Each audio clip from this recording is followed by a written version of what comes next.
اے میری قوم ایسا نہ ہو کہ جو عذاب نوح علیہ السلام کی قوم پہ آیا جس کا تمہیں پتہ ہے، یا جو عذاب قوم ہود پر آیا، یا جو عذاب قوم صالح پر آیا، ایسا نہ ہو کہ وہی تم پر بھی آ جائے۔ اور یہ بھی کہنے لگے وما قوم لوط منکم ببعید، لوط علیہ السلام کی قوم تو بہت قریب ہے تم سے، جا کے دیکھ لو ان کے حالات، وہ تو ابھی ماضی کا قریب کا قصہ ہے۔ وَيَا قَوْمِ لَا يَجْرِمَنْ وَيَا قَوْمِ اسْتَغْفِرُوا رَبَّكُمْ ثُمَّ تُوبُوا إِلَيْهِ، اے میری قوم اعتراضات چھوڑ دو، استغفروا ربکم، رب سے توبہ استغفار کرو۔ دیکھو وہ لوگ استغفار کا مطلب سمجھتے تھے، ہم لوگ استغفار کا مطلب نہیں سمجھتے۔ جب شعیب علیہ السلام نے کہا استغفار کرو تو ایسا تو ان کے لیے تو بڑا آسان تھا، ایک تسبیح استغفار کی صبح پڑھ لیتے، ایک تسبیح شام کو پڑھ لیتے، کہتے اتنی سی بات ہے تو ہمیں تو نماز پہ ویسی کوئی اعتراض نہیں، تو استغفار کی ایک تسبیح پہ کیا اعتراض ہوگا۔ وہ سمجھتے تھے کہ استغفار کا مطلب ہے گناہ سے توبہ، جو ڈنڈی مار رہے ہیں یہ چھوڑیں اور پھر اللہ سے توبہ کریں۔ یہ والی توبہ آج کل مارکیٹ سے کیا چل رہی ہے، بہت سی چیزیں مارکیٹ میں شارٹ ہو گئی ہیں بھائی، لوگ چینی کو روتے ہیں یہ شارٹ ہو گئی وہ شارٹ ہو گئی، وہ بھائی بہت ساری چیزیں شارٹ ہوئی ہوئی ہیں۔ تو یہ والی توبہ آج کل مارکیٹ سے کیا چل رہی ہے، شارٹ چل رہی ہے۔ استغفار استغفر اللہ، ڈرامہ دیکھ کے بھی استغفار ہو رہا ہے، ہائے ہائے کیسا ہو گیا، کیسی ہیروئن ہے، توبہ توبہ، ٹھیک ہے نا کیسا ہیرو ہے، ہائے اتنا گندا گانا، توبہ توبہ استغفر اللہ۔ تو یہ استغفار چل رہا ہے آج کل۔ تو استغفار کا مطلب وہ لوگ، بولو بھائی سمجھتے، وہ کچھ لوگ بیٹھے ہوئے تھے نا، ایک بس میں جا رہے تھے، سب ایک بس میں جا رہے تھے، ذرا دیندار تھے وہ، تو سب نے تہیہ کیا بھائی اگر کوئی لڑکی خاتون واتون نظر آ گئے نا تو استغفار پڑھنا بھائی، ٹھیک ہے نا، کیا کرنا ہے تاکہ نظریں نیچی کر لیں، توبہ استغفار۔ تو جیسے ہی ایک نے پڑھا نا استغفار استغفر اللہ، تو سب نے کہا کہاں ہے کہاں ہے کہاں ہے سب نے کیا کہا، وہ لاشعوری طور پر نکل گیا نا کہ چلو استغفار کریں گے لیکن ذرا دیکھ تو لیں، بولے بتا یار کہاں ہے کہاں، تو وہ لاشعوری طور پر ہوتا ہے بعض دفعہ۔ تو شعیب علیہ السلام نے کیا کہا، استغفروا ربکم ثم توبوا الیہ ان ربی قریب مجیب ان ربی رحیم ودود۔ ایک جگہ فرمایا رحیم بھی ہے اور بہت محبت کرنے والا ہے، ودود محبت کی سپرلیٹو ڈگری ہے، بہت محبت کرے گا تم سے، بہت زیادہ محبت، اتنی محبت کہ اس کے لیے تم نے گناہ چھوڑ دیا بھائی، بہت محبت کرے گا۔ تو ظاہر ہے اللہ جب محبت کرتا ہے تو ہماری طرح نہیں ہے کہ بہت محبت ہے بس ہے، تو بھائی یہ پیسے دو اتنی محبت ہے تو ٹھیک ہے نا۔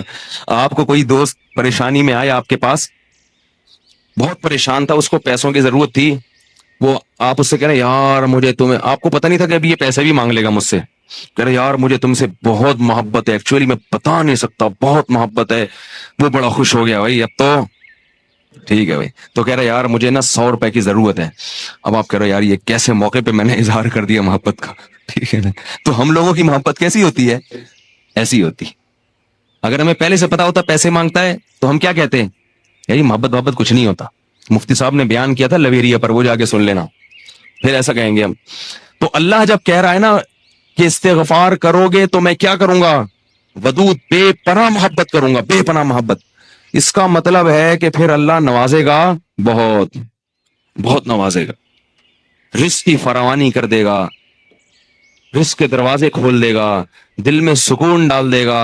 اگر پریشانی بھی آئے گی تو درجات کو بلند کرنے کے لیے، جیسے یعقوب علیہ السلام پر پریشانی آئی، جیسے یوسف علیہ السلام پر پریشانی آئی تاکہ مصر کا بادشاہ بنا دوں، پھر وہ پریشان کرنے کے لیے پریشان نہیں کرے گا، وہ پریشان کرے گا خوشی دینے کے لیے۔ آپ حیران ہو کہ خوشی دینے کے لیے بھی کوئی پریشانی ہوتی ہے، ہوتی ہے۔ حدیث میں آتا ہے کہ ایک بوڑھی عورت نے نبی صلی اللہ علیہ وسلم سے پوچھا کہ کیا بوڑھی عورتیں جنت میں کیا میں جنت میں جاؤں گی؟ آپ نے فرمایا نہیں۔ ارے بھائی نبی کے منہ سے ایک عورت سن لے کہ میں جنت میں نہیں جاؤں گی، اس پہ کیا گزرے گی، اس کا مطلب جہنم کا ٹھپا لگ گیا، اسٹیمپ لگ گئی، اتنی پریشان۔ خود سوچو کہ جن صحابہ کو جنت پر ایسا یقین تھا جیسے اپنی آنکھوں سے دیکھی ہو، حضرت علی کی ایک روایت ہے کہ میں اگر جنت کو اور جہنم کو اپنی آنکھوں سے دیکھ لوں تو میرے ایمان میں اضافہ نہیں ہوگا۔ تو جن لوگوں کا ایمان ایسا ہو نبی پر، ایک ایک بات پر وہ نبی کے منہ سے سن لیں کہ میں جنت میں نہیں جاؤں گی، تو اس پہ قیامت نہیں آ گئی ہوگی، رونے لگی, پریشان ہو گئی. کچھ دیر میں نبی نے فرمایا کہ جاؤ گی جوان ہو کے. اس کنڈیشن میں اب یہاں ایک نقطہ اٹھایا ہے کہ بھئی ایسا مذاق کرنا جس سے تکلیف ہو, کسی مسلمان کو تکلیف دینا تو جائز نہیں ہے, تو نبی کیسے تکلیف دے سکتے ہیں؟ اتنی تکلیف میں ڈال دیا بیچاری کو. تو اس کا جواب یہی ہے کہ بعض دفعہ تکلیف کسی بہت بڑی خوشی کا پیش خیمہ ہوتی ہے. نہیں آئی بات؟ اگر پہلے تکلیف میں نہ ڈالا جاتا تو بعد میں جو اس کو راحت ہوئی ہے نا, وہ راحت نہ ہوتی, وہ خوشی نہ ہوتی. اس خوشی تک پہنچانے کے لیے پہلے تھوڑا سا تنگ کرنا ضروری ہے, ورنہ وہ خوشی نہ ہوتی. تو اللہ بھی اگر اپنے نیک بندوں کو پریشان کرتے ہیں تو وہ پریشانی کسی بہت بڑی کامیابی کا پیش خیمہ ہوتی ہے, پیش خیمہ ہوتی. پھر اس میں تسلیاں بھی ملتی رہتی ہیں ان کو. تتنزل علیہم الملائکہ اللہ تخافوا ولا تحزنوا, فرشتے ان کے دلوں پہ نازل ہو کے خوشخبریاں دیتے ہیں کہ غم نہ کرو, خوف نہ کرو, بس یہ پریشانیاں دور ہونے والی ہیں, جنت کی نعمتیں ہیں. بعض دفعہ تو دنیا میں بھی بہت بڑی کامیابی مل جاتی ہے. تو اب وہ اچھا یہ بات مسئلہ ذہن میں رکھو کہ اللہ ودود ہے, محبت کرتا ہے اپنے بندوں سے بے پناہ, رحیم ہے, غفور ہے. یہ بہت بڑی غلط فہمی ہے کہ گناہ گاروں کے لیے بھی ہے. نہ نہ نہ نہ نہ, گناہ گاروں کے لیے نہیں ہے. جو گناہ سے توبہ کرنے والے ہوں ان کے لیے. ہمارے ہاں بعض خطیب اللہ کی رحمت کو ایسے بیان کرتے ہیں کہ گناہگار سمجھتا ہے کہ اللہ مجھ سے بھی بہت زیادہ محبت کرتے ہیں, حالانکہ وہ کبیرہ علانیہ گناہوں کا مجموعہ ہوتا ہے. وہ آدمی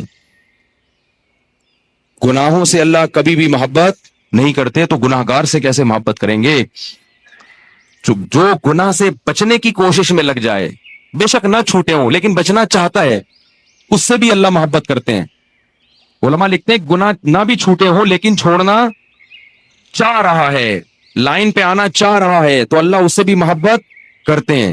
اس کو اس کے لیے وسائل پیدا کرتے ہیں, اسباب کیا آ جائے. جو نہیں چاہتا اس سے اللہ محبت نہیں کرتے. اللہ اس کے لیے غفور اور رحیم نہیں ہے. الا یہ کہ قانون یہ ہے, اللہ اپنی رحمت سے کسی کو بخش دے تو ایک الگ بات ہے, قانون یہ نہیں ہے.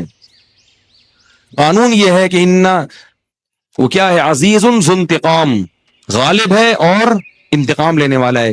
ان الذين يكسبون الاثم سيجزون بما كانوا يقترفون, جو گناہ کر رہے ہیں عنقریب پتہ چلے گا, عنقریب پکڑے جاؤ گے, عنقریب ٹھکائی لگے گی. تو جس سے محبت ہوتی ہے اس سے ایسے باتیں کی جاتی ہیں. آپ کو جس سے محبت ہے آپ اس کو دھمکیاں دیتے ہیں اس طریقے سے. اللہ فرماتے ہیں کہ تمتعوا, مزے اڑاؤ مزے, ان مصیرکم الی النار, آنا جہنم کی آگ کی طرف ہے.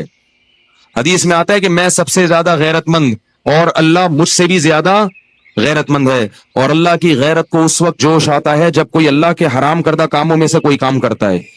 یہ کون چیخ رہا ہے بھائی؟ ان کو سنبھالیں, بچوں کو باہر کیا ہو رہا ہے, پیچھے لوگ بیٹھے ہوئے ہیں دیکھ نہیں رہے ان کو. تو اللہ کو غیرت کس وقت آتی ہے؟ حدیث کے الفاظ ہیں کہ جب کوئی بندہ اللہ کے حرام کاموں میں سے کسی کام کا ارتکاب کرتا ہے. اللہ کھلا رہا ہے, اللہ پلا رہا ہے, پھر آپ ناجائز کی طرف جا رہے ہو.